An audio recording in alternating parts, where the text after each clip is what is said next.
Hey, Pophis here, with another Dark Souls 2 video. This one is featuring the Longsword, and we're using the same build as my original video, so this character is at about 1.2 million souls at this point.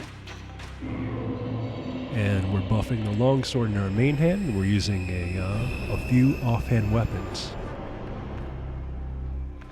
And so I actually chose the Silver Black Spear here, because the Silver Black Spear has the sweeping attack for its heart attack. It gives me a bit more coverage if people walk to my weak side. And as you can see, even a regular longsword when buffed does a tremendous amount of damage two-handed. However, one thing to keep in mind is that the two-handed stance is significantly less fast than the one-handed stance. So if you're in a situation where you feel like you need to interrupt them, it's better to just start one-handing. Also, I feel like the weapon's reach decreases when you're two-handed as well. However, one benefit of the two-handed stance is that the running attack is a poke, and the heart attack is also a poke.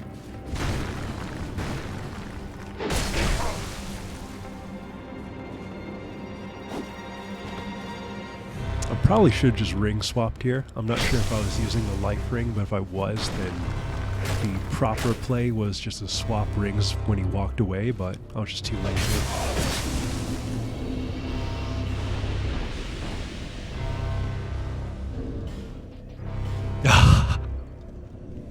No, I queue it up? Really?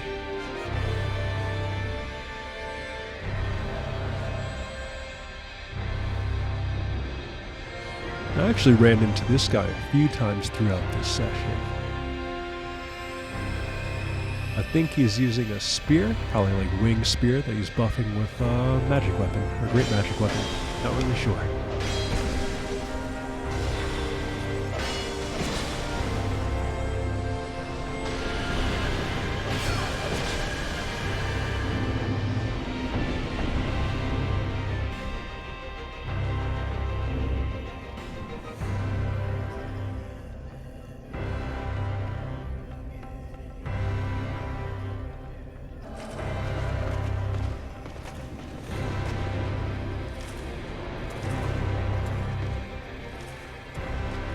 So I see this guy's using the Moonlight Greatsword. That's pretty cool. Except he has no vigor. That's a mistake. And apparently no endurance either, because he gets opened up after blocking a single attack after that.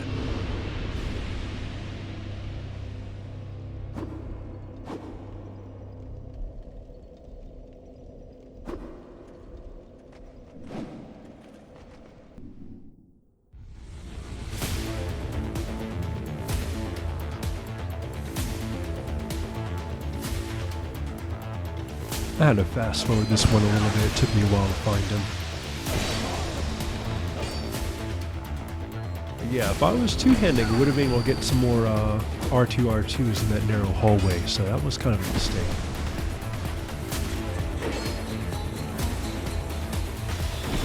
I mistimed my roll attack there, but still managed to catch him, I guess because he's using a staff with a very slow cast time. Or cast speed.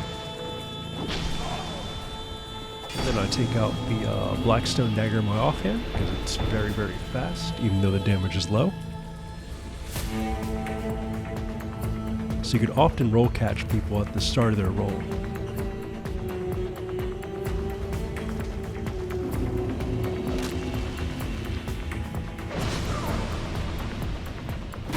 See, this fight made me wish that I had brought Lloyd's Talismans. I don't think I used any Lloyd's Talismans in this session, but I should have.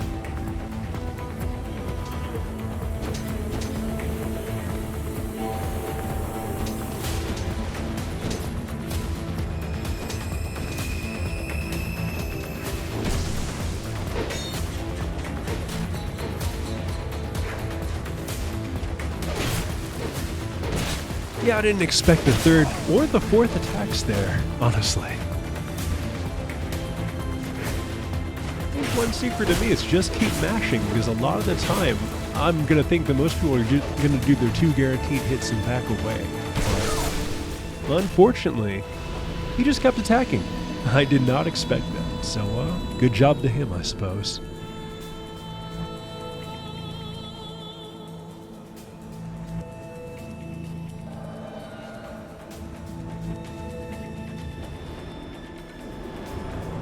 Another guy with the gut sword. Another day on Dark Souls 2.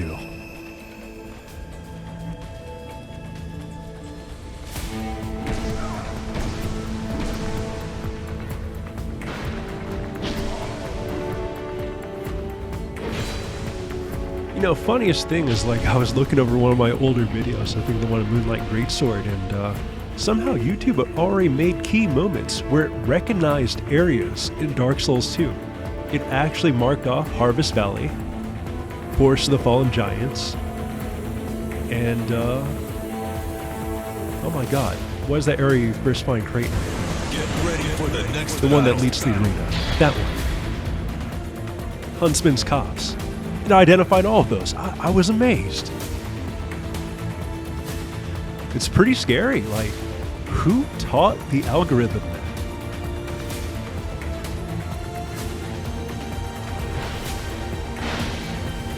I wonder if it does that for other games. Probably does. Oh, this was awesome. I got summoned to be the Mirror Knight Squire. This rarely happens, but it is pretty fun.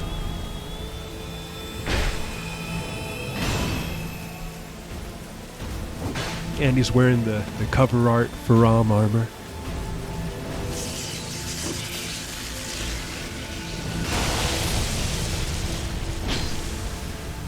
Yep, two-handed stance failing me there. Should have just stance swapped and done the one-handed running attack to finish him, but good enough. Good enough.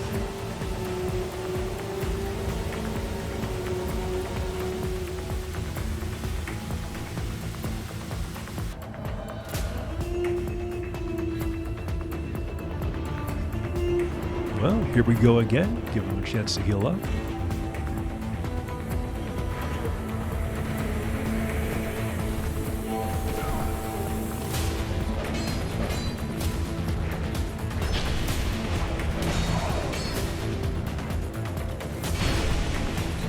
For some reason, that enemy just completely ignored it.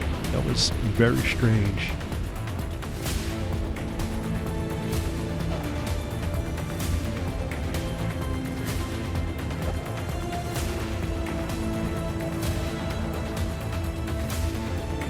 This was actually the second time I fought this player. The first time it was just way too laggy, so I didn't include that fight. I think that was on me because I had 2 games in a row that were super laggy. Maybe it was my connection having an issue. But this one went fine.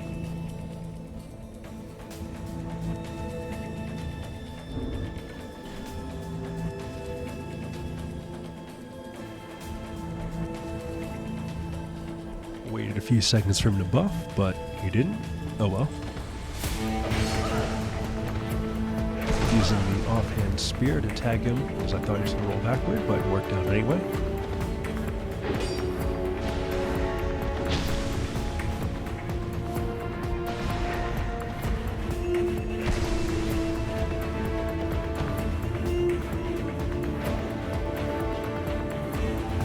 Well, so much for being honorable.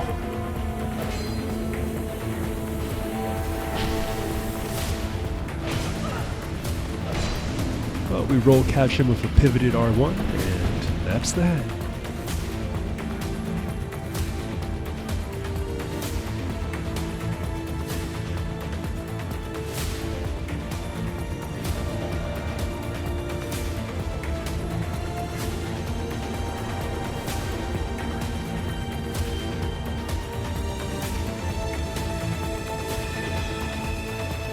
You know, someone in the comments let me know, does the Chloranthy ring actually stack green blossoms, or am I just wasting my consumables?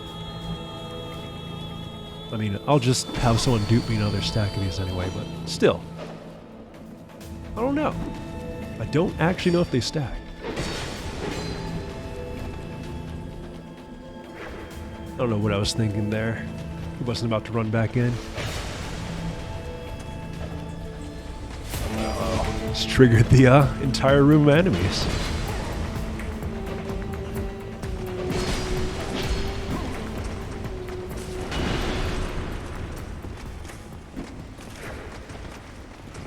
I think sometimes when I'm using these piercing weapons, I should lock on like right when I'm walking up to them, because that will let me basically... I think the tracking is pretty good about those.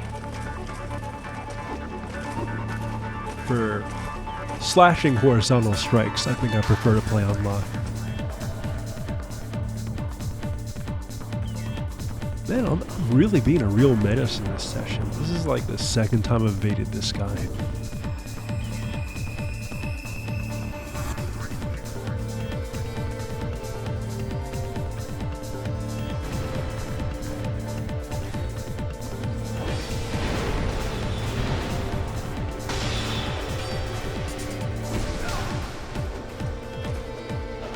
Magic defense is actually pretty good.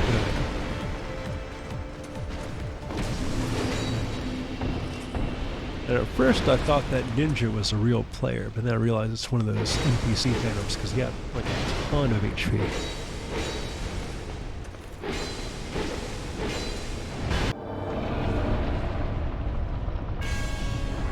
And we encounter Manly Nader and his helper again. So let's see how this one goes.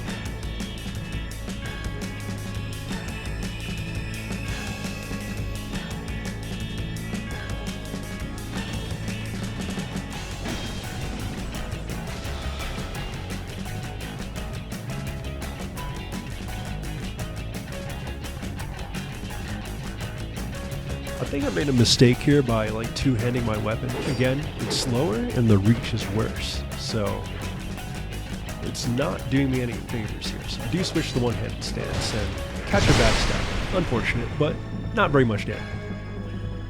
This was the big mistake. I tried to get up and mash, but that was definitely the wrong move here. I should have just backed away and, I don't know, just taking it slow. There was no reason to just rush him like that. But anyway, you know, good on them. Finally got me.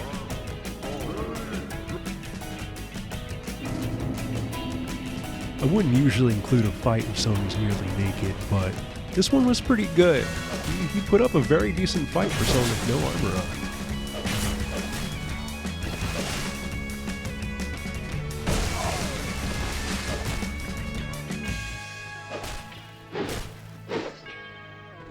I think I was hoping to fish some parries for the camera, but it didn't quite work out. I'm trading here.